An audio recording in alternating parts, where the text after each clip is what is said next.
Hello, denizens of the internet. It's your former network executive here, and we're going to be talking about the Netflix show Cleopatra, the special one that people complained about. And this is part of my Better Late Than Never series of shows. But the reason I'm doing it is because I managed to snag an incredible individual who can talk about this whole schlemazel, and her name is Laura Ranieri Roy, and I've known her for many years, but she's a Egyptologist, and we were discussing this show together, and I said, why don't you come on my show? So let me read the blurb that she wrote about herself. It makes her sound very big and important. Don't read it all. It's too much. No. I'm going to read this. Laura Ranieri Roy is an Egyptologist, writer, and founder-director of Ancient Egypt Alive, which seeks to inspire passion about Egypt's past through online events, in-depth ancient history courses, and curated small group tours to Egypt. So how's that? That's good. And the fact that I'm doing really cool events online, any of you would like to geek out on ancient Egypt, go to ancientegyptalive.com, and I'm launching a podcast, a free podcast called Secrets of Egypt Revealed podcast, and it's this fall 2023. So, you can listen and you can virtually travel to the Egyptian Museum. Will you have a link for me to put in I in will the have a description? link. So you can virtually travel with us to the pyramids. There's so much going on in Egypt. It's very exciting times. You know what? Egypt always has surprises to offer us, doesn't it?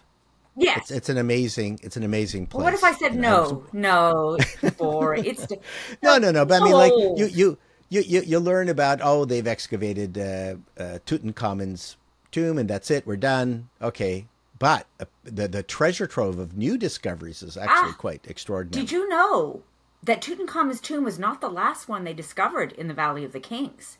There's been at least 3 over the last century, and they keep, finding more. They're on the search for Nefertiti's tomb. I don't know if they're going to find it, but there's always more things tumbling out of the sand in Egypt, and especially over COVID, there's been so many new openings and discoveries. So, and the good thing is the mummies don't get COVID. None that I've met. No, some of them look Now they're searching for Nefertiti, but we've seen her bust. Like, that's a famous artifact. It is, and that's one of the pieces that the Egyptians are saying, give us back the bust. It's that's Berlin. In the UK. Yes. It's in Berlin, not in okay. And you know what else is in Berlin, Paul? Is this fabulous bust of Cleopatra. And really found on, in Alexandria, near her palace. Very credible that this is actually a likeness of Cleopatra. And you know what, Paul? It doesn't look anything like the actress that is in Netflix Cleopatra. I don't know why. Maybe you can flash a shot of the Cleopatra Alta. I'll do that. Berlin bust. You sent me that picture of that, so I will do that. But that's a great segue. That's a fantastic segue. This show has the Jada Pinkett Smith show. Is she still a Smith?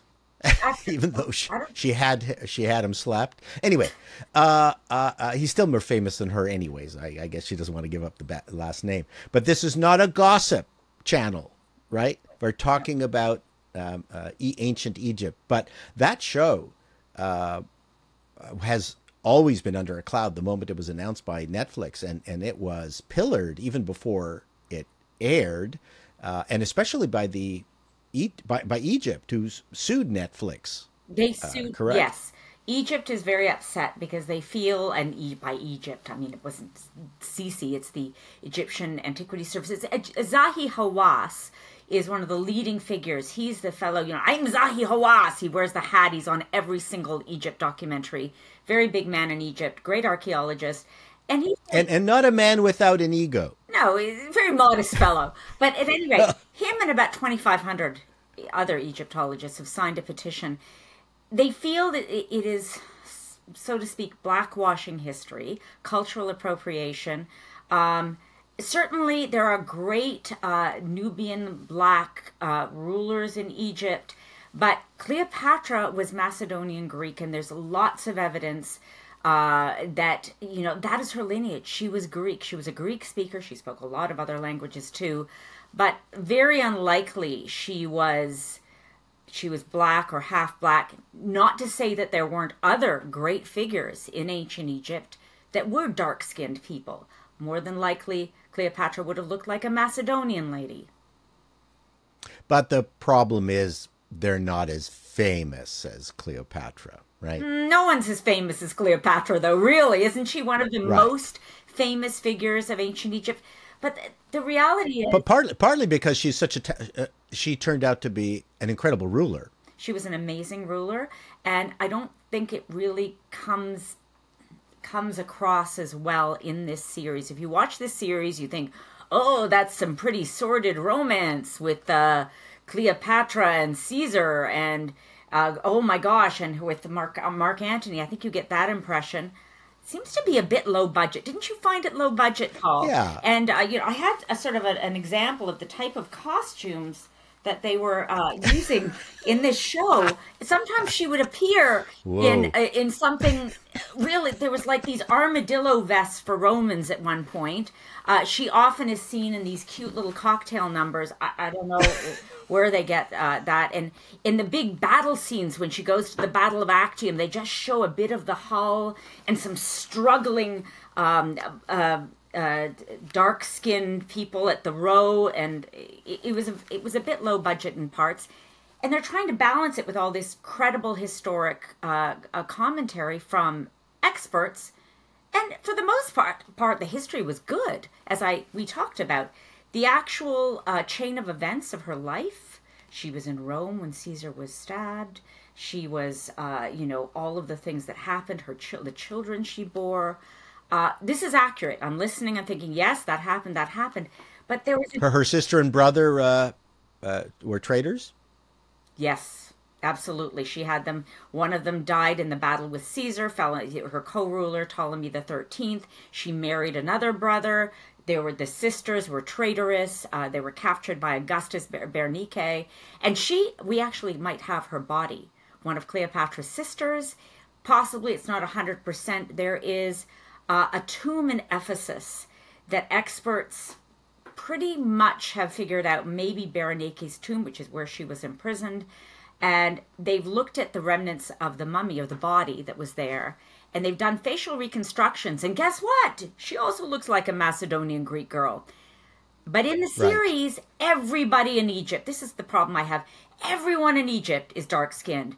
There is nary... No, they were black characters, and I think what's refreshing talking to you about this is that we can concentrate on what was good and bad about the show, and we don't have to talk about that big story, because ultimately it's irrelevant, right? I mean, it was it did a disservice, I thought, to the series when Caesar was addressing a crowd of people and they were all black, and that wouldn't have been the case, because Egypt had multiple nationalities, correct? There is a great archaeologist, Donald Ryan, who I've chatted with. He's the one who possibly found Hatshepsut's tomb. Anyway, he used to say, so Dr. Ryan, was Egypt black? What color was Egypt? And he would always say, Egypt was Egyptian color. It was multicultural, much like Canada and the U.S. are today. People up north tended to be a little lighter skinned. People in the south, as today, if you've traveled through Egypt, as I have many, many times, they're darker in the south. The Nubians who lived in Sudan were a big part of the Egyptian military, all the way back to the Old Kingdom. It was multicultural, absolutely. And there was the 25th dynasty, when the Nubians from present-day Sudan came up, conquered Egypt, and they were some of the greatest pharaohs in the 8th century BCE. They actually ruled. So it's really a tragedy that they made a farce of this history. Yeah, and I think there's other problems with it. I mean, it's childish. It was childish to go down that route. Yeah, I think it's not fair to just take Egypt was all black and not even, I mean, that's not very diverse, is it? It's all about diversity and inclusion today. We got to be the nasty eunuch that advised Ptolemy the 13th. He was a white guy. I noticed the Right. villains and Oh. the Romans. That was the diversity. But I think the problem with the show, as I think we discussed, is I don't think the script was very good. Did you get the sense that Cleopatra spoke 9 languages, was a scientist, an absolutely charismatic, diplomatic, alluring character? Or did you think she was just a cute girl who is fairly clever? I just got a cute girl who is kind of nice and clever. I I was fairly impressed with the acting based on the text that they had to read. I thought the actors were actually pretty good. The Cleopatra's hair was voluminous. Really good hair acting. Good hair. That to me, it was actually a distraction to see that amount of hair. But she gave it a game try. I don't blame any of the actors for taking the job and getting a paycheck for doing this. This is not their fault at all. So no one should be making fun or pillaring the people who participated in this thing. It's really the producers and some of the experts, and that's what I wanted to ask you. Were the bunch of experts I saw there, were they credible in your estimation? I didn't see Zahi Hawass on that panel, or I didn't see Dr. Kathleen Martinez, who is actually the archaeologist who is in the search for Cleopatra. You would have thought that Jada Pinkett Smith would not be lacking in money to hire the lead archaeologist who is searching for Cleopatra in Egypt right now to comment. They had a lot of classicists. There is one rather engaging fellow who has his PhD, I think, in English Lit, does a bit of classics in Egypt on the side. A lot of them have degrees also. They're in Black Studies and Nubiology and stuff too.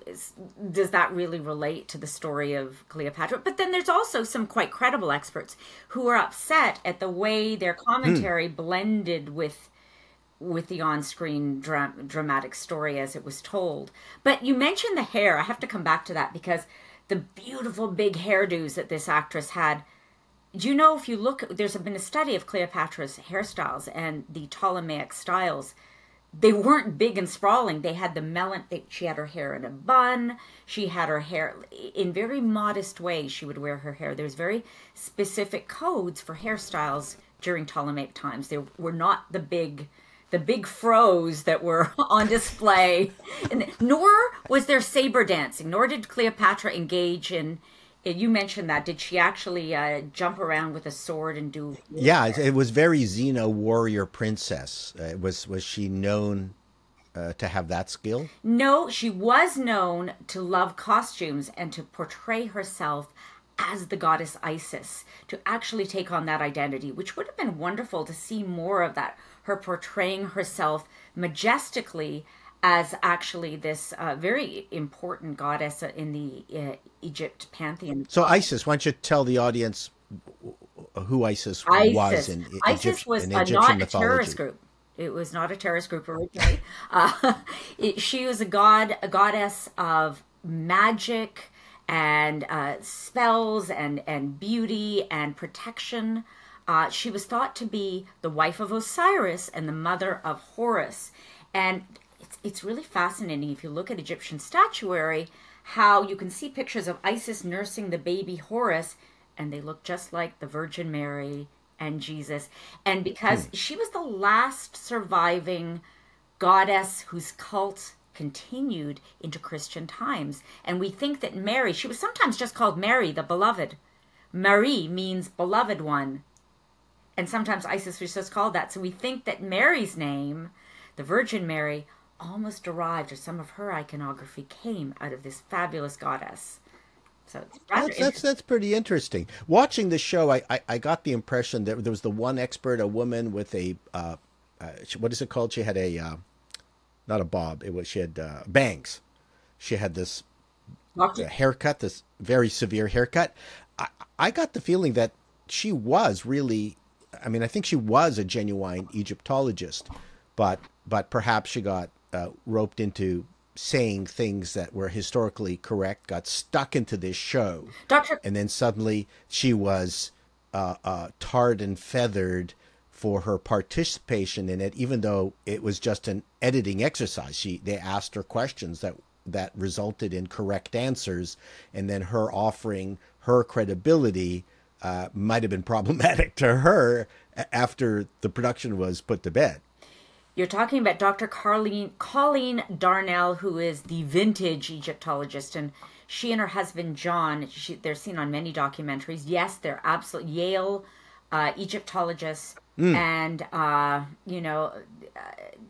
definitely she portrays herself as a character in the night. She loves the 1920s wardrobes.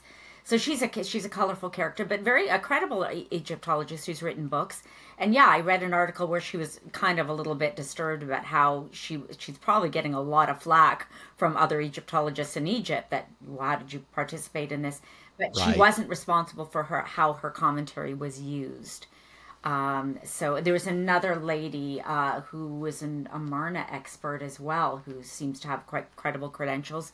But I didn't, except for the Shelley Haley, who really gave some unfair, non-scientific lines. I felt like, doesn't matter what people tell you, Cleopatra was black. Well, it does matter. It kind of matters. Science matters.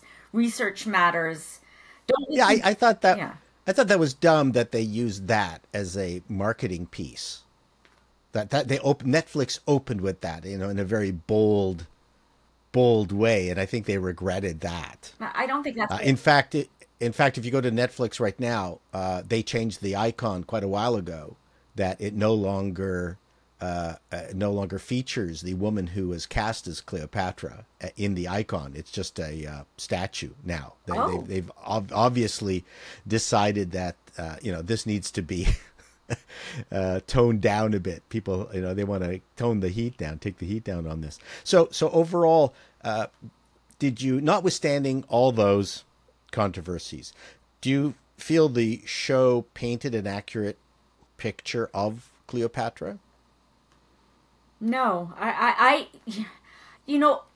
think. But you said the history was correct for the most part. It didn't gel. Having experts talk and give the right timeline and the right historic facts, and then you have these rather, soap opera script-like drama segments, which I don't think were brilliantly written. They were adequately performed. And there's so many great documentaries out there. If anyone remembers the Rome one that was in the 2000s, fabulous miniseries on Rome with the two centurions. One actor's just passed away. It was brilliant. And from the perspective, the Roman emperor under Caesar, from the perspective of these two centurions, and I think his name is Ray. Great guy. Titus Pulo played. He just passed away this year prematurely. But great show, The Rome. Catch that. My favorite show of all time. I grew up in the 80s watching reruns. Did you see I, Claudius with all the great actors of the British state? It's a pretty gruesome show. Oh, now, like Netflix Cleopatra, I, Claudius, which I think was done in the late 70s, 1976 actually, had low budget. They had costumes like this. They had, bad makeup, simple sets, but the most brilliant performances. Yeah. Derek Jacobi as Claudius, Sean Phillips as Livia, Patrick Stewart with hair as Venus. Yeah. So really good acting, really compelling script, and this didn't really deliver there. And you didn't have a Cleopatra. Now, how was Cleopatra described in history? Plutarch talks about she wasn't an exceptional beauty. He also would have mentioned, the Romans would have said, she has dark skin. They wanted to use anything against her. So if she was really a Nubian, that would have come out in all the depictions of her by the Romans. Nothing said, but they did said she wasn't an exceptional beauty. She did have a mellifluous voice. She was a very charismatic character. And a medieval scholar calls her, she was a scholar. She was a philosopher and scientist. She actually created potions. She knew poisons very well. She created a remedy for baldness. She wrote scientific texts. They could have done a lot more with that in the show, couldn't they, Paul? All of her research. They have one scene of her looking studious in the library, and she's like, yeah, I remember that. and her black sister comes up to her, right? And gee, Cleopatra, you're so smart. You could write a lot of these texts. And it's like, it's like. Yeah, that it sounded like one of those Saturday morning school shows, like Stop the, what is it? Wait for the Bell. What was the name of that show? Yeah, that was embarrassing. I don't think they did themselves any favors with the crappy scripts either. I mean, it's too bad. I don't know why they conceived of it, and how Netflix actually chose to buy the thing. So what other things should people know about this era? Well, I'm glad you asked, because what they really miss too is this is a very exciting, those who are interested in Cleopatra and Egyptian history. I mentioned Dr. Kathleen Martinez. Last year, so many new discoveries are coming out of a site in the north of Egypt called Taposiris Magna. They are excavating a Ptolemaic temple area. They found this massive tunnel that had never been exposed before. And they're getting closer. They're finding little busts of Cleopatra. They're finding tons of coins with her picture on it, with a very modest hairstyle, not a crazy wild one. They're finding depictions of her, renderings of her. They're hoping to find the tomb of Mark Antony and Cleopatra. But some experts say, and I think this was mentioned in the in the Netflix as well, are they going to find it? Well, the Romans ultimately took control of the bodies of Mark Antony and Cleopatra. Romans did not mummify and, practice the same. They might have burned the bodies. Are they really going to find the bodies? I don't know whether that's likely. I think it would be very cool. But nevertheless, there's so much work in Egypt being done, archaeology, looking for Cleopatra right now. Also, they're finding lots of sites where mummies are coming up from under the earth. From 1,000 years before Cleopatra, some from 3,000 years before, or 2,000 years at least, because Cleopatra lived at the very end of Egyptian civilization, of the great, she was the last great queen of Egypt. How long did she reign? She reigned about 19 years. She was very young when she took the throne. She died in 30 BCE, so a fairly sized. She was a very good queen. They liked her, and that was portrayed well, actually, Paul. They showed her going through Egypt to meet the people. Meet all the people. Unfortunately, all the people of Egypt seemed to have dark skin. Yeah. Which but she did wave to them like the queen. There was a little bit of that. Yes. So that was true then, yes. that she was a queen of the people, which would have been wild for an Egyptian ruler who was thought to be God. She was she cared about the people. As soon as she took power legitimately, she went down and attended the Bucas Bull, a celebration in the south. She went down. She was the only ruler, Macedonian ruler, a Ptolemaic ruler, who learned the Egyptian language. So she cared enough. She was said she knew 9 languages. There are so many excellent shows on Netflix. You can so pick one. Tell us. Secrets of Saqqara, the tomb. Okay. It talks about what this incredible 3,500-year-old tomb that has just been discovered in the last 5 or 6 years in Egypt, with beautiful colored reliefs on the wall, mummies. It's really great. It's not just drama. It's reality. It's what's happening in archaeology today, and I think that's super exciting. I hope everybody. And are you going back to Egypt? I am. I take tours every year. My tours are around what time of the year? In the summer, during the hottest time? Yeah, I love going when it's 50 degrees. Well, I might do that on my own. If you're going to Egypt, you might not want to go when it's 50 degrees and you can faint and get heat stroke. My tours go in November and February. The best times to travel to Egypt between October and March, I think, is ideal. But yes, go to ancientegyptalive.com if you want to learn more about it. Well, I'll leave that link also in the description. Thank you very much, Laura. I really appreciate the time you've spent with me on debunking and talking about this show in a sane and respectful way, I thought. Possibly give it a pass, but don't give Cleopatra a pass.